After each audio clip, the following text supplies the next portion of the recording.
आज विशेष म्हणजे तुम्हाला मी लिंक टाकायला विसरलो. अनेकांनी पाहिलं असेल गंमत. मग मला मगाशी आठवण झाली 11 वाजता. एक 2-3 मिनिटं कमी असताना आणि मी परत ती लिंक टाकली. मला वाटतं सगळ्यांना टाइम टेबल आपलं माहिती आहे ना. बुधवारी आणि गुरुवारी आपला तास चौथा म्हणजे 12 वाजता असतो आपल्या शेड्यूलमध्ये. म्हणजे तिसरा तास. पहिला तास 11 ते 11:30 असतो, दुसरा 11:30 ते 12, तिसरा 12 ते 12:30 आणि चौथा तास 12:30 ते 1. असं 2 तासामध्ये आपल्या 4 तासिकांचं शेड्यूल तयार केलेलं आहे, वेळापत्रक आहे. तर बुधवार आणि गुरुवार आपला तास तिसरा म्हणजे 12 ते 12:30 असतो आणि शुक्रवार आणि शनिवार तास आपला 11 वाजता असतो. आज तुम्हाला लिंक न देता सुद्धा अनेकांच्या लक्षात राहिलं, ही चांगली गोष्ट आहे. आणि त्यानुसार मग आज मोठ्या संख्येनं विद्यार्थी इथे जॉईन झालेले आहेत. आतापर्यंत पार्टिसिपेंटची संख्या जर आपण पाहिली 11, 12, 13 जण आहेत. ठीक आहे, अजून संख्या वाढली पाहिजे. परवा 23 विद्यार्थी होते आणि आज ती सगळी जुळणी मला जमली आहे. म्हणजे आपलं लेक्चर रेकॉर्ड सुद्धा होतंय, तुमची प्रेझेंटी पण ऑटोमॅटिकली जमा होणार आहे. ते सगळं होतच आहे. आवाज येतोय सगळ्यांना क्लिअर?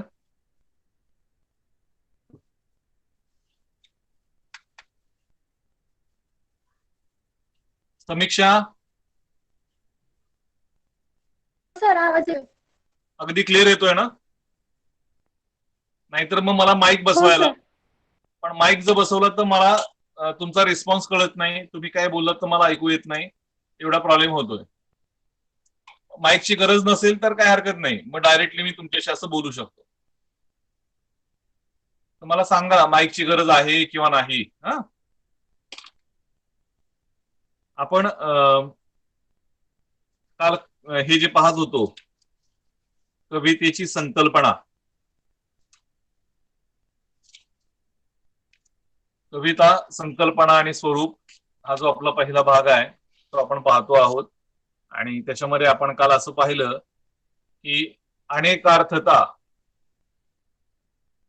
म्हणजे वाक्याला एकापेक्षा जास्त अर्थ असणं हे कवितेच्या दृष्टीनं चांगलं असतं. श्रेष्ठ कवितेचं ते लक्षण असतं की ती कधीही एकार्थी नसते. म्हणजे एकच एक अर्थ सांगणारी नसते, ती अनेक अर्थ व्यक्त करते. आणि दुसरा त्यातला एक मतित अर्थ असा आहे की काही कविता, काही काव्य हे कधीही एक इंग्रजी शब्द आहे रिलेव्हंट ना, त्याला काय म्हणू आपण, काळानुरूप या स्वरूपाचं असतं. म्हणजे उदाहरण तुम्हाला सांगतो मी की समजा 1960च्या दशकामध्ये सुरेश भट एक कविता लिहितात, उषक काल होता होता काळ रात्र झाली, अरे पुन्हा आयुष्याच्या पेटवा मशाली.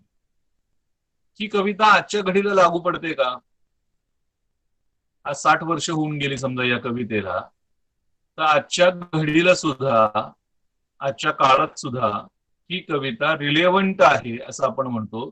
याचं कारण की ज्या प्रकारचं स्वप्न कवीनं पाहिलं होतं आणि त्या स्वप्नाचा भ्रमनिरास झालेला होता. मी काय सांगतो नीट ऐका. स्वातंत्र्य मिळाल्यानंतर आपला देश आपल्याला आपल्या पद्धतीनं चालवता येईल आणि तसं चालवत असताना त्या देशामध्ये आपल्याला सुजलम सुफलाम असा तो करता येईल. प्रत्येक बेरोजगाराच्या हाताला काम असेल, उद्योगधंदे वाढीस लागतील, चांगल्या नैतिक आचरणावरती राजकारण आधारलेलं असेल, सद्गुणी लोक आपण राज्यकर्ते म्हणून निवडून देऊ, एक परिपक्व लोकशाही या देशामध्ये नांदेल, इथं गुंडगिरी नसेल, असं काय काय काय सगळं स्वातंत्र्यापूर्वीच्या माणसांनी पाहिलेलं होतं स्वप्न. ते स्वप्न सत्यामध्ये उतरलं नाही, तर उलट त्याचा भ्रमनिरास झाला अल्पावधीतच. आणि मग त्याची प्रतिक्रिया म्हणून ही कविता त्यांनी लिहिली, अरे पुन्हा आयुष्याच्या पेटवा मशाली, जे कधीच नव्हते त्यांची वाट का पाहावी. ठीक आहे. कसा सूर्य अंधाराच्या वाहतो पखाली, एक एक विशेषण यातलं, वापरलेली एक एक उपमा, की आज सुद्धा आपण म्हणतो की प्रत्ययकारी आहे. खरं तर हे चांगल्या समाजाचं लक्षण नाही. म्हणजे जेव्हा अशा पद्धतीनं आपला समाज हा स्थितिशील राहिलेला असतो, तो प्रगतिशील नसतो, त्याच वेळी अशा पद्धतीचं काव्य रिलेव्हंट होतं. त्या काळानुरूप आपण म्हणतो की ही कविता अजूनही आजच्या काळातही तितकीच परिणामकारक आणि प्रभावी आहे. पण एका अर्थी आपल्या समाजाचं अपयश आहे, हे समजून घ्या. आणि दुसऱ्या बाजूला जेव्हा एखादं काव्य असं असतं की जे मानवतेचं स्तोत्र गातं, एखादं काव्य असं असतं की जे तुम्हाला निर्भय बनवतं, तुमचा आत्माभिमान, स्वाभिमान जागृत करतं, तुम्हाला जगण्याची प्रेरणा देतं, तर ते काव्य सुद्धा आपण असं म्हणतो की ते काळाच्या बंधनामध्ये राहत नाही. ते कुठल्याही काळामध्ये माणसाला प्रेरक शक्ती देत. उदाहरणार्थ कुसुमाग्रजांची कविता असेल, कोलंबसाचं गर्वगीत, सगळ्यांनी वाचली असेल किंवा किमान ऐकली तर असेल.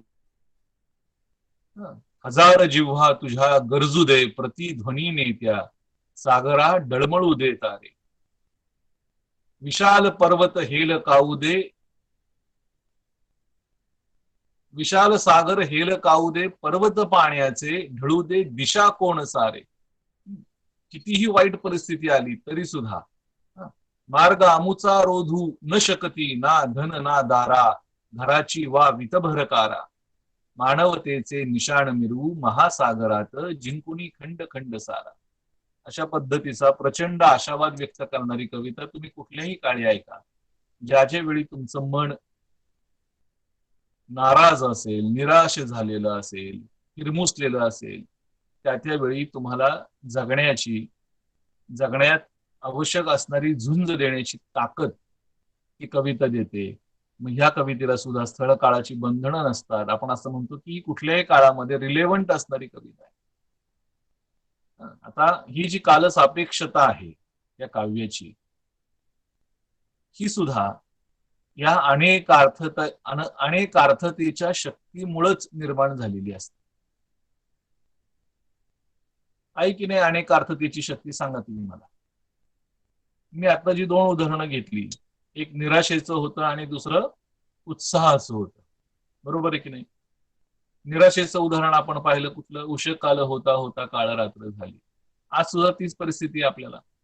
आपण आपल्या आजच्या समकालीन सामाजिक आणि राजकीय वास्तवाच्या संदर्भामध्ये या कवितेचा विचार केला तरी आपल्याला असं वाटेल की ही आजच्या काळासाठीच लिहिलेली कविता आहे. आणि आज आपण जर निराश होत असू आणि आज जर आपण पुन्हा कोलंबसाचं गर्भगीत वाचत असू कुसुमाग्रजांचं, तर आपल्याला असं वाटेल की अरे ही कविता ती त्यापेक्षा जुनी आहे. कोलंबसाचं गर्भगीत तर 1940च्या दशकात लिहिलेली कविता आहे. ती आणखी रिलेव्हंट आपल्याला वाटायला लागते आणि असं वाटतं की कुसुमाग्रज पुन्हा याच परिस्थितीवर आज भाष्य करतायत की काय. बघा, म्हणजे वाचणारा वेगळा आहे,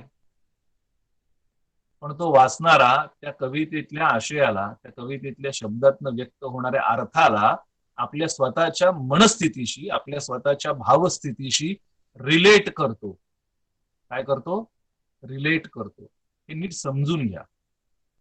नेमकं कविता कविता कशाला म्हणायचं किंवा कशाला काव्य म्हणायचं, माझं पहिलं वाक्य लक्षात घ्या, जे तुमच्या काळजाला स्पर्श करतं, जे तुमच्या हृदयाला हात घालतं, ते काव्य आहे.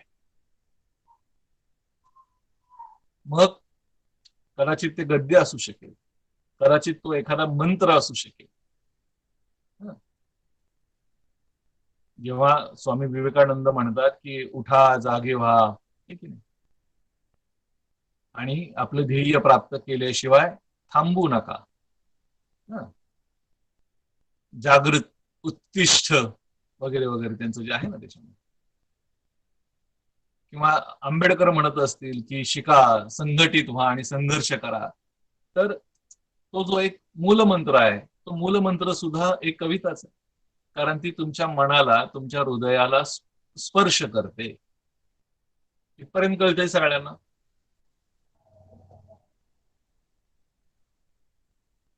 समीक्षा, हा सर. इथपर्यंत सगळ्यांना समजतंय ना की मी काय आता सांगितलं तुम्हाला, की जी गोष्ट तुमच्या मनाला स्पर्श करते, भले मग ते एखाद्या संताचं वचन असेल, हं, एखाद्या काय म्हणू आपण त्याला, प्रबोधनकारानं उच्चारलेलं वाक्य असेल, जशी एखाद्या ऋषीची शापवाणी किंवा ऋषीची एखाद्या आशीर्वचन असू शकतं, म्हणजे त्याच्यामध्ये एवढी ताकद असू शकते की ती तुमच्या मनावरती, तुमच्या हृदयावरती परिणाम करतं. अशी कुठलीही गोष्ट जी अत्यंत तळमळीनं सांगितलेली असते, उत्कटतेनं आणि अगदी खरी असते, हे लक्षात घ्या. हं. आता जर जेव्हा तुम्ही कविता लिहायला बसता तेव्हा हे लक्षात घ्या की खरंच आपण, आपल्याला मनापासून असं वाटतं म्हणून हे लिहितोय का? आपलं अंतःकरण त्यात व्यक्त झालंय का? आपला आजपर्यंतचा जगण्यातला अनुभव आणि त्यातलं उमगलेलं सगळं शहाणपण ते शब्दातनं आपण व्यक्त केलंय का?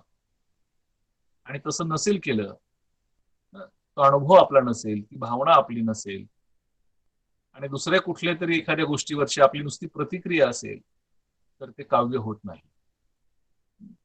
आणि हल्ली तो प्रकार जास्त व्हायला लागलेला आहे. सांगायचा उद्देश काय तुम्हाला, की हा प्रकार फार जास्त व्हायला लागलाय. मुलं पटकन जे रिॲक्ट होत आहेत किंवा समाज माध्यमांमधनं जी व्यक्त होत आहेत, तर मूलभूत वाचन आणि त्याचा जो व्यासंग असायला हवा, तो आपला नाहीये. किती मुलांना असं वाटतं की सरांनी नाव घेतलं सुरेश भटांचं, मग आपल्याला सुरेश भटांच्या कविता वाचायला मिळाल्या पाहिजेत. कविता आपल्यापर्यंत येणार नाही, आपल्याला कवितेपर्यंत पोहोचावं लागेल. साहित्य आपल्यापर्यंत येणार नाही, आपल्याला तिथपर्यंत जावं लागेल. पण तुमच्या सुदैवानं, म्हणजे काय तुमची ही फार भाग्यवान अशी पिढी आहे. म्हणजे मला एका बाजूला असं वाटतं ना की तुमच्या हातामध्ये तुमचा जो मोबाईल असतो, त्यानं तुमचं सगळ्यात जास्त नुकसान केलंय. कारण तुम्ही अनाठही गोष्टींवरती वेळ खर्च घालवता. आपल्याला किती लाईक्स मिळाले, आपण दिलेली कॉमेंट्स, आपण पोस्ट केलेला आपला फोटो, इमेज किती लोकांनी पाहिली, किती लाईक्स, किती डिसलाईक मिळाले, आणि ह्याचं सारखं एक भान त्या मुलांना जागृत ठेवावं लागतं, आणि मग ते ऍडिक्ट होऊन जातात, व्यसनी होतात त्या हातातल्या मोबाईलचे. पण त्याच मोबाईलमध्ये तुम्हाला जर या सगळ्या गोष्टी पाहिजे असतील तर मिळू शकतात. तुम्हाला वाटलं ना की मला रामधारी सिंह दिनकरांचं रश्मिरथी काव्य वाचायचंय, मला मैथिली शरण गुप्तांची कादंबरी वाचायची, मला आग्नेयचं अमुक एक पुस्तक वाचायचंय, मला मराठीत वि स खांडेकरांच्या कादंबऱ्या वाचायच्यात, मला कुसुमाग्रजांच्या कविता वाचायच्यात, मला अनिल, बाभ बोरकर, मर्ढेकर, विंदा करंदीकर, हे सगळे कवी, आणि त्यांची एखादी पर्टिक्युलर कविता पाहिजे असेल तर एका सेकंदात मिळू शकते. आपण काल उदाहरण घेतलं बसल्या बसल्या, आठवतंय? कारण मी काल इंटरनेटवरती तुम्हाला स्क्रीन शेअर केलेली होती आणि आपल्याला पटकन काहीतरी आठवलं, सुरेश भटांची एक गझल आठवली होती, पूर्तता माझ्या हं, काय, व्यथेची माझी या मृत्यूत व्हावी. आणि विदिन काही सेकंद आपल्या समोर ते उघड झालंय. आता याच्या आधी हेच जर शोधायचं असतं तर ग्रंथालयात जावा, पुस्तकं काढा, ते पुस्तक बघा, मग त्याचा फोटो काढा किंवा तुमच्यापर्यंत ते कुठल्या तरी माध्यमातून आणून पोचवा. पण आज हे किती किती किती सगळं सुलभ झालंय. अक्षरशः आपलं सगळं जग आपल्या हाताच्या बोटांवरती येऊन थांबलेलं आहे. आपण क्लिक करायचा अवकाश. त्यामुळे एका अर्थी हे सुदैव पण आहे की हा तुमच्या पुढे माहितीचा प्रचंड मोठा साठा निर्माण झालेला आहे. या साठ्याचं रूपांतर तुम्हाला ज्ञानामध्ये करायचं. ही नुसती माहिती काही उपयोगाची नाही. त्याचं रूपांतर, त्याचं उपयोजन तुम्हाला करता आलं पाहिजे, तर त्याचा फायदा होणार. आता पुन्हा आपण आपल्या विषयाकडे जाऊयात. आपण जे आतापर्यंत म्हणत होतो की नाही की कविता म्हणजे काय, तर जे हृदयाला स्पर्श करतं, जे अत्यंत उत्कटतेनं उद्गारलेलं वाक्य असतं, ज्या वाक्यामध्ये त्या वाक्य उच्चारणाऱ्याचा, म्हणजेच कवी असेल तर लिहिणाऱ्याचं म्हणू आपण, की त्याचा समग्र अनुभव, त्याची संपूर्ण तपस्या आलेली असते. तुम्हाला एक उदाहरण सांगू आणखी. भारतीय परंपरेमध्ये असं मानलं जातं ना की कवितेचा प्रारंभ कधी झाला, माहित आहे? अशी अशी एक गोष्ट आहे. आता पुन्हा स्क्रीन शेअर करतो, मला जरा ते आवडायला लागलं हे तुमच्याशी बोलत असताना हे करणं. एक विंडो आपण करूयात. ओके,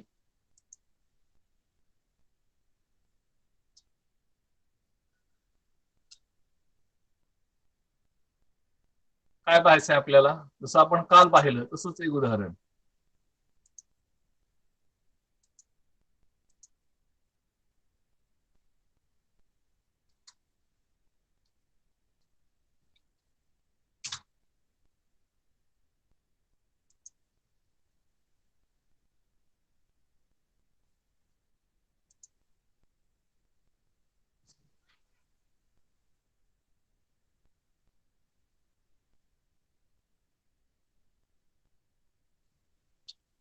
सगळ्यांना वाचता येत आहे?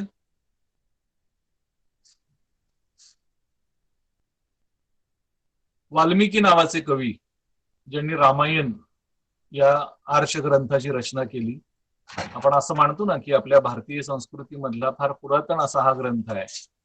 पण वाल्मिकीनं हा ग्रंथ रचण्याच्या आधी जो प्रसंग त्याच्या आयुष्यामध्ये घडलेला होता तो असं सांगितलं जातो की ते नेहमीप्रमाणे स्नानासाठी नदीवर चाललेले होते आणि स्नान करून येत असताना जवळच एक झाड होतं. त्या झाडावरती क्रौंच पक्षाची एक जोडी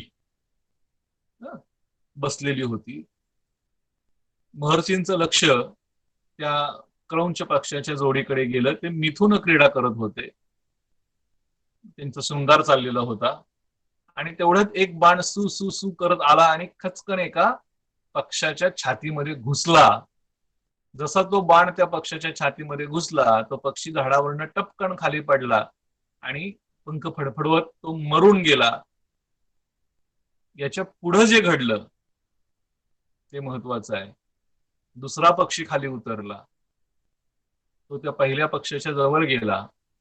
त्यानं पाहिलं की आपला जिवलग, आपला जोडीदार, आपला साथीदार इथं मरणासन्न अवस्थेमध्ये पडलेला आहे. त्याला अपार दुःख झालं आणि त्या दुसऱ्या क्रौंच पक्षानं सुद्धा तिथे आपला प्राण सोडला. हे दृश्य कोण पाहतंय? जो या सगळ्या जगापासून विरक्त झालेला आहे असा वाल्मिकी, जो ज्याला आपल्या स्वतःचं सुखदुःख राहिलेलं नाहीये. लक्षात घ्या. असा वाल्मिकी हे दृश्य पाहतो आणि त्याच्या मुखातून त्या पारध्याबद्दल प्रचंड रागानं दोन शब्द बाहेर पडतात. काय शब्द असतात ते? मा निषाद प्रतिष्ठाम त्वमगमाहा शाश्वती समाहा यत् क्रौंच मिथुनादेकमवधी काममोहितम. याचा अर्थ काय? की हे निषादा म्हणजे पारध्या, अनंत वर्षापर्यंत सुद्धा तुला प्रतिष्ठा प्राप्त होणार नाही. कारण कामभावनेनं प्रेरित असलेल्या क्रौंच पक्षाच्या जोड्यामधल्या एका पक्षाला तू मारून टाकलेला आहेस. आता त्याच्या मुखातनं काय सांगितलं वाल्मिकीनं? की तुला प्रतिष्ठा मिळणार नाही. कुणाला? शिकाऱ्याला. बघा, म्हणजे शिकाऱ्यांकडे कुठलाही माणूस कधी आदरानं पाहणार नाही असे रागाचे शब्द त्यांनी काढलेले होते. पण हे जे शब्द काढले ते ज्या मीटर मध्ये काढले गेले, कळलंय? मीटर म्हणजे काय? ज्या छंदामध्ये काढले गेले तो श्लोक झाला. म्हणून आपल्याकडे असं म्हटलं गेलं की वाल्मिकीच्या शोकाचा श्लोक झाला. शोक माहिती आपल्याला. शोक होणं म्हणजे काय? अतीव दुःख होणं. आणि श्लोक होणं म्हणजे काय? तर ती एक काव्य रचना तयार होणं. म्हणून वाल्मिकीच्या शोकाचा श्लोक झाला असं म्हटलं गेलं. आणि त्या आशयाचा हा पहिला या म्हणजे भारतीय भूमीतलं पहिलं काव्य ज्याला म्हटलं गेलं तो हा श्लोक आहे. मानिषाद प्रतिष्ठाम त्वमगमाहा शाश्वती समाहा. समजून घ्या. काय झालं? अत्यंत तळमळीनं, अत्यंत मनापासून हे उद्गार त्यानं बाहेर काढले. आता एक पाश्चात्य कवी आणि समीक्षक काय म्हणतो? कविता कशाला म्हणतो तो? बघा, poetry is the spontaneous overflow of powerful feelings. ही निम्मी जी रचना आहे की नाही ती आपल्यासारख्या सामान्य माणसाला लागू पडते. त्या अर्थी वाल्मिकीला लागू पडली असं आपण मानू की तोपर्यंत तो सामान्यच आहे. रागाच्या भरात एखादा माणूस चांगलं वाक्य बोलून गेला, शापवाणी दिली, पण ती छंदबद्ध दिली गेली, ती श्लोकबद्ध दिली गेली. ही ही शापवाणी खरी की खोटी माहीत नाही. हे असं सगळं घडलंच असेल सांगता येत नाही. पण पण जर हे करुण दृश्य पाहिल्यानंतर वाल्मिकीनं त्याच्या कुटीमध्ये जाऊन ते सगळं आठवून जर हा श्लोक लिहिला असेल तर वर्ड्सवर्थच्या भाषेमध्ये ते काव्य आहे. फरक समजून घ्या. वर्ड्सवर्थ काय म्हणतो? Poetry is the spontaneous overflow of powerful feelings. पुढचं वाक्य, रिकलेक्टेड इन ट्रँक्युलिटी. काय प्रकार आहे हा? Recollected in tranquillity. मनाच्या समधात म्हणजे स्थिर शांत अशा अवस्थेमध्ये असताना हे सगळं आठवून परत रिकलेक्टेड म्हणजे पुन्हा आठवून मग जो भावनांचा उत्स्फूर्त आविष्कार केला जातो त्याला म्हणायचं काव्य. आता समजून घ्या पुन्हा एकदा तो मुद्दा. पारध्यानं बाण मारला, पक्षाला बाण लागला, पक्षी खाली पडला, वाल्मिकी बघत उभा आहे. त्या क्षणी वाल्मिकीच्या मुखातनं शापवाणी बाहेर पडेल का? हा पहिला मुद्दा. जर पडली तर त्याचं काव्य होईल का? हा दुसरा मुद्दा.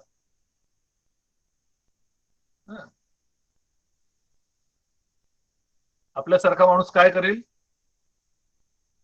पारध्याला शिव्या देईल, थांब तुला पोलिसाच्या ताब्यात देतो म्हणे, तुझं शिकारीचं लायसनच जप्त करतो, तुला कुणी असा बाण मारला तुला कसं वाटेल, असं काहीतरी त्याला विचारू आपण रागारागाने. कदाचित त्या पारध्याचं रोजचं जेवण त्याच्यावर अवलंबून असणार आहे ते शिकाऱ्याचं. तो काय हौसे खातर मारणार आहे का?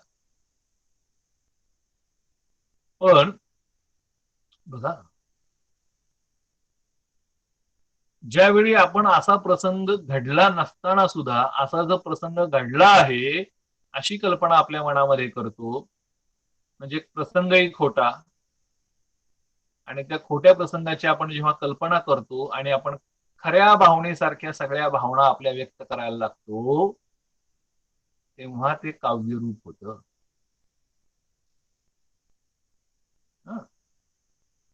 थोडी आता ही अवघड गोष्ट आहे. आता सध्या कोरोनाचा कालखंड चाललाय, आपण आजूबाजूला माणसं टपाटपा टपाटपा मारताना पाहतो आहोत. आपल्या मनात बऱ्याच वेळा असा विचार होतो, हे जर आपल्या घरात कुणाच्या बाबतीमध्ये घडलं तर, माझ्या स्वतःच्या बाबतीमध्ये घडलं काय होईल?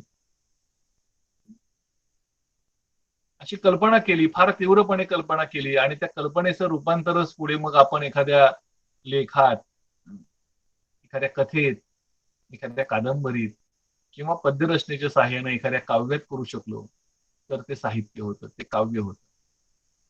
संस्कृत साहित्यशास्त्रामध्ये जेव्हा काव्य हा शब्द येतो तेव्हा काव्य हा शब्द सगळ्या साहित्य प्रकारांना उद्देशून आलेला असतो. म्हणजे तुम्ही एखादं नाटक जरी लिहिलं तरी ते काव्य असतं, तुम्ही कादंबरी लिहिली तरी ते काव्यच असतं. काव्य ही व्यापक संज्ञा आहे आणि त्या अर्थी हा शब्द आलेला आहे इथं. आता बघा, जेव्हा वर्ड्सवर्थ सारखा माणूस हे विधान करतो की उत्स्फूर्त भावनांचा आविष्कार म्हणजे काव्य, पण त्या भावना हे जेव्हा तुमचं मन शांत झालेलं असतं त्यानंतर तुमच्या मनामध्ये येतात. असं होतं की नाही मला सांगा? कुणीतरी तुमचा सॉलिड अपमान केला किंवा झाला, तुमच्या नकळत झाला, तुम्ही चार लोकांमध्ये पाय घसरून पडलात, सगळे हसले, अत्यंत शरम वाटली, तुमची काही चूक नसताना तुम्हाला वर्गामध्ये सरांनी उभं केलं आणि विनाकारण खूप झापलं, अपमान वाटेल. आई किंवा वडील कुणीतरी रागावलं, आईने एक फटका मारला, चापट मारली, किंवा तुमच्याकडनं खरंच काही चुकलं असेल आणि ती तुम्हाला शिक्षा मिळाली, कितीतरी आपण अपमान अवहेलना आपल्या आयुष्यात सहन करतो, त्याने आपल्याला संताप संताप येतो, आणि जेवढं त्या क्षणाला जे घडलेलं नसतं ना त्याच्यात दसपट त्या गोष्टीचा विचार करून आपण दुःखी होतो. माणसालाच तेवढी एक शक्ती मिळाली की तो आपल्यावर आलेल्या अनुभवाला पुन्हा आठवू शकतो. त्याच्यामध्ये स्मृती आहे, मेमरी. तो रिकॉल करू शकतो, सगळं पुन्हा आठवू शकतो आणि कल्पनेनं ते चित्र पुन्हा उभं करू शकतो. अगदी हे असं घडलं नसतं तर काय झालं असतं, तो एक क्षण आपण वाचू शकलो असतो का, त्या क्षणाला माझ्याकडनं जे वाक्य चुकून बोललं गेलं ते मला नसतं बोलता आलं तर काय झालं असतं. आपण नाना तऱ्हेनं त्या अनुभवाला पुन्हा पुन्हा सामोरे जातो. कवी आणि लेखक सुद्धा हेच करतात. ज्या क्षणी त्यांच्या आयुष्यात तो प्रसंग आलेला असतो त्याच वेळी ते लिहितात असं नाही. तो प्रसंग त्यांच्या मनात पडतो बीजरूपानं. पुन्हा केव्हा तरी त्याला अनुकूल अशी भूमी मिळाल्यानंतर मग ते बीज वाढायला लागतं, मग त्याला अंकुर फुटतात. ही प्रोसेस समजून घ्या. प्रतीक्षेला टाइमचं फार फार महत्व आहे. असो, पर्टिक्युलर असलंच पाहिजे काही गोष्टींमध्ये, पण जे सांगतोय तिकडे दुर्लक्ष मात्र करू नका. आणि तुमच्या आयुष्यामध्ये तुमच्या बाबतीमध्ये जर काही प्रसंग घडले असतील, आनंदाचे असतील, दुःखाचे असतील. मला आठवतं ना, मी ज्यावेळी पहिल्यांदा मला आमच्या काळात त्यावेळी 10वीचा निकाल पेपरमध्ये यायचा, म्हणजे नंबर यायचा आणि तो number distinction, first class, second class, pass class अशा क्रमाने असायची. पूर्ण 3-4 पानं भरलेली असायची आणि त्या पेपरमध्ये आपला नंबर पहिल्यांदा वाचल्यानंतर की आपण पास झालो आहोत हे कळल्यानंतर जो आनंद वाटला होता, तो क्षण मी अजूनही विसरलेलो नाही. नोकरीची अपॉइंटमेंट ऑर्डर ज्या दिवशी हातामध्ये मिळाली तो क्षण विसरू शकलो नाही. काही दुःखाचेही क्षणही असतात तेही विसरू शकत नाही. तुमच्या तुमच्या एवढ्याशा आयुष्यामध्ये मी अजून काहीच बघितलं नाही जे खरं तर. पण जे काही तुमच्या वाट्याला आला असेल ते अनुभवून बघा आणि याच्यावर कसं लिहिता येईल, तो अनुभव पुन्हा कसा मांडता येईल, तो कसा रिकॉल करता येईल याचा जरा प्रयत्न करा. बघा तुम्हाला जमतंय का, प्रयत्न करून बघा. दाखवू नका कोणाला, तुमचं तुम्हीच पहा. ओके, थांबूयात का आता?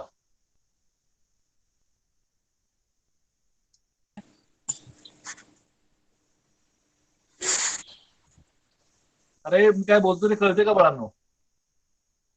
हो हो सर, कळतंय. कळतंय ना? हा, म्हणते हो. कळतंय नाही कळत.